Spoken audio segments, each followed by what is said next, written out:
John always had, an open door, so it didn't matter if you were a mover or an executive, it didn't matter. He was always out mingling with the movers anyway, so you could talk to him about anything, whether it be baseball or work related. He's a mentor. Even guys who've left to move on to other careers still text him and call him and ask for advice, and he will meet them for lunch. He will answer their questions. He will still give them guidance and mentor them, and I think that says a lot.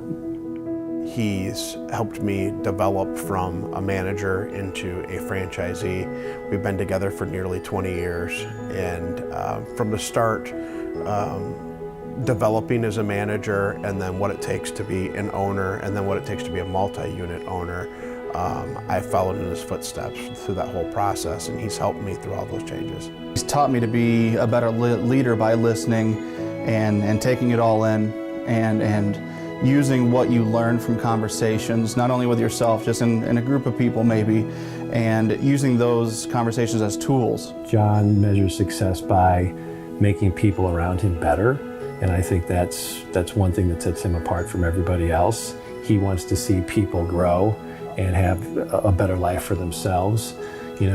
That's what John Judson is all about. That's what he represents. He's gonna kill me for saying this, but he is a little kid at heart. He is the oldest little kid I know. Sorry, John. But he does what he needs to do, and after it's all done and things are done the right way, he wants to share that success and share that know-how with the people that surrounded him. Probably the biggest opportunity that was presented to me was when John and Jason approached me about becoming a franchisee, wanting me to do more with them, wanting to help me out. And it's probably the biggest opportunity that was given to me, and I can't thank both of those guys enough for that opportunity. I think there's a lot of opportunities that John has had to start new franchises, and some of them in which, quite frankly, I think he could have done on his own. And he's never eliminated me from any of those opportunities, though. He's always brought me along and brought others along within our group. I think that there is an aspect of us growing and trying to generate revenue and grow in the system, but also I think he prides himself on seeing the team that we all work with grow along with him. He always wants to know what more we can do. We donate hours and we donate money, but what else could we do? And the Humanitarian Award has always been one of his favorites. 3 words that best describe John. Well, there's probably more than 3, but we'll keep it serious, right? I would say entrepreneur for sure. John's a visionary and a great mentor. He's compassionate. He's a leader. He's fearless. I'd say leadership, competitive, and giving. What sets John apart from other people in the industry? I would say it has to be his kind eyes. He has a very kind set of eyes. Probably his kind eyes. It's gotta be. I would say it's his kind eyes. His kind eyes. It's gotta be his kind eyes. The kind eyes. I'd have to say his kind eyes. I am formerly known as the gas station lady, so I've actually known John for about 14 years.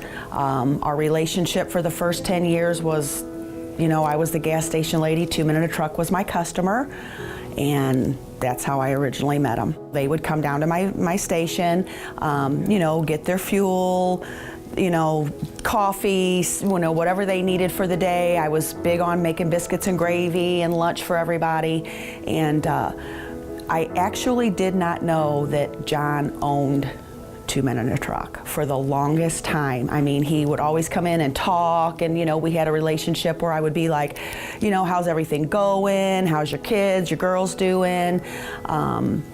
And I did not find out until later that John actually owned 2 Men in a Truck. So he very much flies up underneath the radar. To know John is just like knowing just a normal average guy. He just never sets himself apart as the owner or somebody who's important. I lost my daughter she was 21 years old, and 2 Men in a Truck has done more for me personally, even before I worked here. I needed to have my daughter moved back home. She was getting ready to start her senior year at St. Louis University. And I remember going to like pack her things up to move her back home. I was unable to do that. And I called here at 2 Men in a Truck and I asked if they would do a pack and a move for me, which they did. And it came time to like do the bill, and the guys told me, John said, we're not to take your money, Talisa. This is something that he wants to do for you. And I was like at the lowest part of my life, and for him to do that for me, I cannot tell you what that meant to me. Besides the fact that John was at my daughter's funeral, he was there.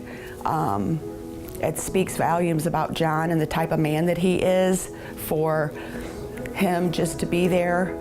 You know, I was just the gas station lady, and just the relationship that we had built, and he was there for me at a low time in my life. He was there for me. John knew how much the guys coming in and me, you know, having the young guys in there every day, and he knew I loved them coming in and just talking to them in the morning. And I guess he could just like envision me up here, and he knew that logistics would be like the perfect job for me. You know, I still get to be with the guys every day and see how they're doing, get them ready for their day.